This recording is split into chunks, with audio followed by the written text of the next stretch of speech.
Dear students, today we are going to discuss about the syllabus which is there for you people in first year PU Hindi. In Hindi, we have three parts. First part is of Gadya Bhag, where you will be having 10 lessons, and second part you have two parts in that. One is Madhyakalin Kavita, where you will be having 5 medieval poems, and then you will be having Adhunik Kavita, where you will be having 8 poems in that, and then you have the third part which is Apatit Bhag, where you will be having 6 stories. In that we will be having different sorts of stories and different types of lessons in that. First we will see about the Gadya Bhag. यहाँ पर पहले हमें as usual जो हमारे syllabus में आते हैं, बड़े घर की बेटी है जिसको प्रेमचंद जी ने लिखा है। नेक्स्ट सेकेंड लेसन जो है वो है युवाओं से, जिसको स्वामी विवेकानंद जी ने लिखा है। तीसरा है निंदारस, जिसको हरिशंकर परसाई जी ने लिखा है। चौथा है बिंदा, जिसको महादेव वर्मा ने लिखा है। पांचवा है बाबा साहेब डॉक्टर भीमराव अंबेडकर, जिसको शांति स्वरूप बौद्ध जी ने लिखा है। बाद में दिल का दौरा और एंजाइन नामक लेसन है, जिसको डॉक्टर यतीश अग्रवाल ने लिखा है। नेक्स्ट मेरी बद्रीनाथ यात्रा लेसन है, जिसको विष्णु प्रभाकर जी ने लिखा है। नालायक नामक लेसन है, जिसको विवेकी राय ने लिखा है। बाद में राष्ट्र का स्वरूप जो लेसन है उसको वासुदेव शरण अग्रवाल जी ने लिखा है। लास्ट लेसन जो है वो है रिहर्सल, इसको ओम प्रकाश आदित्य ने लिखा है। यहाँ पर बड़े घर की बेटी लेसन जो है इसको प्रेमचंद जी ने लिखा है। ये हमें हमारी पुरानी जो सभ्यता थी, हमारी देश की जो आचार विचार थे, उसका एक छोटा सा चित्रण हमारे सामने लाता है। दूसरा लेसन युवाओं से जो है, यहाँ पर स्वामी विवेकानंद जी अपने आदर्श जो थे युवाओं के ऊपर, उनकी जो भरोसा था उसको यहाँ पर चित्रित करते हुए जाते हैं। तीसरा लेसन निंदा रस जो है, यहाँ पर निंदा नामक रस जो है, हमारे नवरसों में से जो एक है निंदा रस, उसका विवरण देते हुए लेखक जाते हैं, कहते हुए जाते हैं। चौथा बिंदा लेसन जो है वो महादेवी वर्मा जो है उनकी आत्मकथा से लिया गया है। महादेवी वर्मा की बाल्य सखी बिंदा जो थी, उसका चित्रण इस पाठ में दिया गया है। पांचवा लेसन जो है डॉक्टर बाबा साहेब भीमराव अंबेडकर, वो एक आत्मकथा है। डॉक्टर बाबा साहेब भीमराव अंबेडकर जो थे, जो हमारे भारतीय संविधान के रचना में काम किए थे, उनके ऊपर एक कहानी दिया गया है। बाद में दिल का दौरा और एंजाइन जो कहानी है, एक क्वेश्चनर के जैसे, मतलब एक इंटरव्यू के जैसे दिया हुआ लेसन है। यहाँ पर डॉक्टर यतीश अग्रवाल जो है वे कुछ सवालों का जवाब देते हुए जाते हैं, जहाँ पर हार्ट अटैक या नहीं तो जो स्ट्रोक होती है उसके लिए हमें क्या फर्स्ट एड मिल सकता है, हम क्या दवाइयाँ ले सकते हैं, किस तरह का ट्रीटमेंट ले सकते हैं, उसका एक्सप्लेनेशन दिया जाता है। बाद में मेरी बद्रीनाथ यात्रा, ये एक प्रवास कथन दिया गया है। आज के आधुनिक युग में किसी को वक्त नहीं रहता है देश घूमने का या विदेश यात्रा करने का, तो यहाँ पर एक प्रयास, छोटा सा प्रयास किया गया है कि भारत के पुण्य क्षेत्रों में से एक जो बद्रीनाथ है, जो उत्तरांचल में है, वहाँ की 4 धाम यात्रा जो है उसका विवरण इस पाठ में दिया गया है।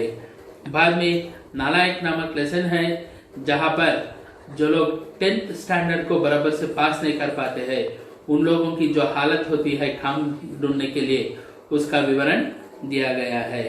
नेक्स्ट राष्ट्र का स्वरूप जो लेसन है, इस लेसन में राष्ट्र के स्वरूप, भूमि, जन और उनकी सभ्यता जो होती है उसके बारे में विवरण देते हुए जाते हैं। लास्ट में जो नाटक है रिहर्सल, वो एक हास्य और व्यंग्य भरित नाटक यहाँ पर दिया गया है, जिसमें एक वैद्य और एक प्रोफेसर का जो चित्रण किया गया है बहुत ही हास्य से भरा हुआ है। इस तरह से 10 लेसन्स जो दिए गए हैं। इसके बाद हम आते हैं मध्यकालीन कविता में, जहाँ पर कबीरदास जो आत्माराम के उपासक थे उनके कुछ दोहे दिए गए हैं। बाद में तुलसीदास के दोहे हैं। जो तुलसीदास जो थे वे तो राम के अनन्य उपासक थे। तुलसीदास का रामचरितमानस जो है उससे कुछ दोहों को लेकर यहाँ पर दिया गया है। बाद में मीराबाई के पद है। मीराबाई जो है वो तो कृष्ण भक्त थे और उनकी जो कृष्ण भक्ति की जो धारा थी उसी को यहाँ पर दिया गया है। बाद में चौथा जो है वो है शरण वचनामृत। ये शरण वचनामृत क्यों दिया गया है? हम लोग कर्नाटक में हैं। कर्नाटक की कन्नड़ साहित्य की एक झलक हमें पता चलना है, इसी के लिए यहाँ पर शरण वचनामृत दिया गया है, जो एक्चुअली कहना है तो कन्नड़ से अनुवाद किया गया है। यहाँ पर महात्मा बसवेश्वर, अलम प्रभु और अक्क महादेवी जो 3 शरण साहित्य के लोकप्रिय लोग हैं और संत काव्य धारा के प्रमुख कवि है दक्षिण भारत के, इनके कुछ वचनों को यहाँ पर दिया गया है।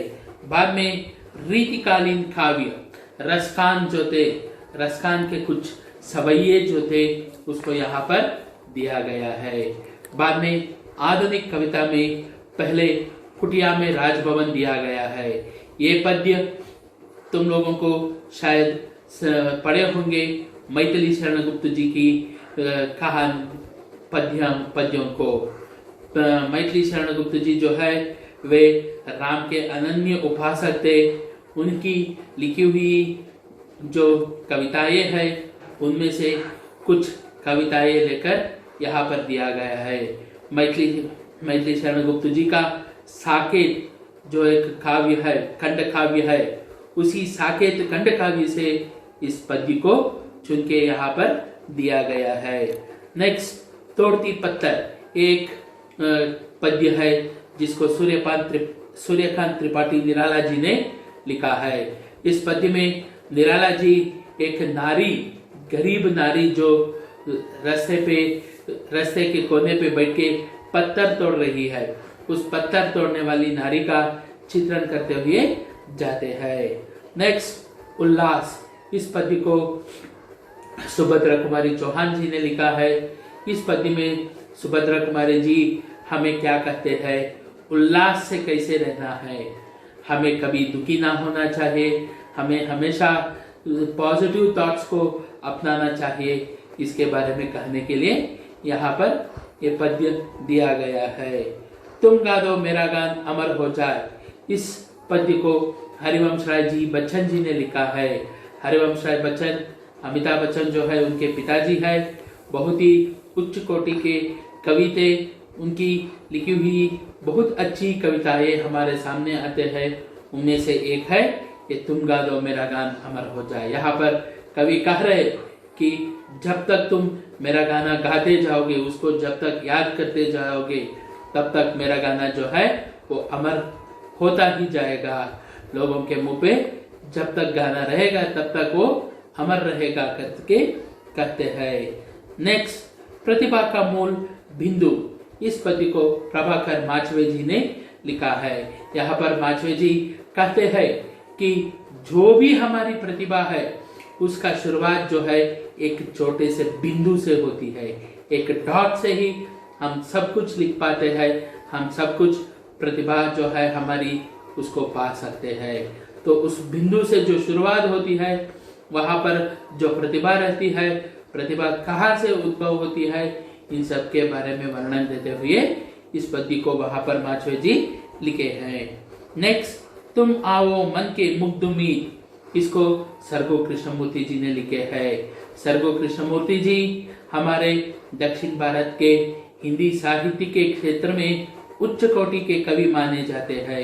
इनकी लिखी हुई यह पद्य जो है इसमें वे एक ऐसे मुग्ध मित्र को अपने पास बुला रहे हैं जो मन का मित्र है, जिसमें कलमश नहीं है, धोखा देना नहीं है। ऐसे एक कलमशहीन मित्र को यहाँ पर वे बुलाने का कोशिश कर रहे हैं, हमारे सामने उसको प्रकट करने का कोशिश कर रहे हैं। नेक्स्ट, मत घबराना, इसको रामनिवास मानव ने लिखा है। यहाँ पर मानव जी कह रहे कि हमें कोई भी तकलीफ आए, किसी भी तरह की कठिनाइयों का सामना करना पड़े, लेकिन जिंदगी में घबराना नहीं चाहिए। बिना डरे उस समस्या का हल करने का है, उस समस्या को सुलझा के आगे बढ़ने का है। इसी के बारे में वर्णन करते हुए यहाँ पर मानव जी ये कविता मत घबराना लिखे हुए है। नेक्स्ट हम लोगों के सामने है लास्ट पोयम, 8वां पोयम, अभिनंदनीय नारी। इसको लिखे है जयंती प्रकाश नौटियाल जी। यहाँ पर नौटियाल जी नारी का चित्रण कर रहे हैं।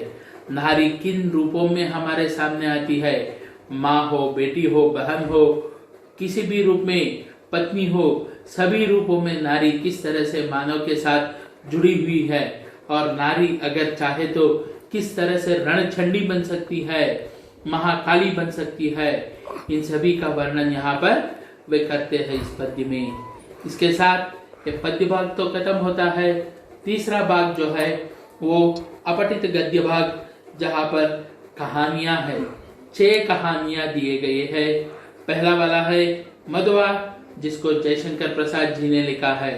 जयशंकर प्रसाद हिंदी साहित्य के अपरिमित कहानीकार माने जाते हैं। इन्होंने बहुत ही उच्च कोटि के कहानियों को रचा है। उनकी एक छोटी सी कहानी यहाँ पर दिया गया है मधुआ, जहाँ पर एक बालक, मधुआ नामक बालक जो है उसका चित्रण है। वो किस तरह से एक शराबी को टीक करके फिर से काम में लगने के लिए उसको उस्काता है, उसका वर्णन यहाँ पर दिया गया है। दूसरा पाठ है श्मशान। एक शमशान, जब इंसान की लाश वहां पर लाई जाती है तो वो कितना दुखी होता है, वो उसके बारे में कितना सोचता है, इस सभी का चित्रण यहाँ पर दिया गया है। इस पाठ को मनु भंडारी जी ने लिखा है। बाद में है खून का रिश्ता, जिसको भीष्म साहनी ने लिखा है। ये खून का रिश्ता जो है यहाँ पर आज के आधुनिक युग में हमारे अपने खून के रिश्ते जो है उसको हम कैसे बिगड़ रहे हैं, उसका एक चित्रण दिया गया है। बाद में है शीतलहर, जिसको जयप्रकाश कदम ने लिखा है। यहाँ पर शीतलहर जो है ये है दिल्ली के विंटर सीजन का एक्सप्लेनेशन। उत्तर भारत, वो भी खासकर दिल्ली में जिस तरह का ठंड पड़ती है दिसंबर जनवरी महीने में, उसका चित्रण देने के लिए ये लेसन दिया गया है। इसमें दिल्ली की जो ठंडी है उसको चित्रित किया गया है।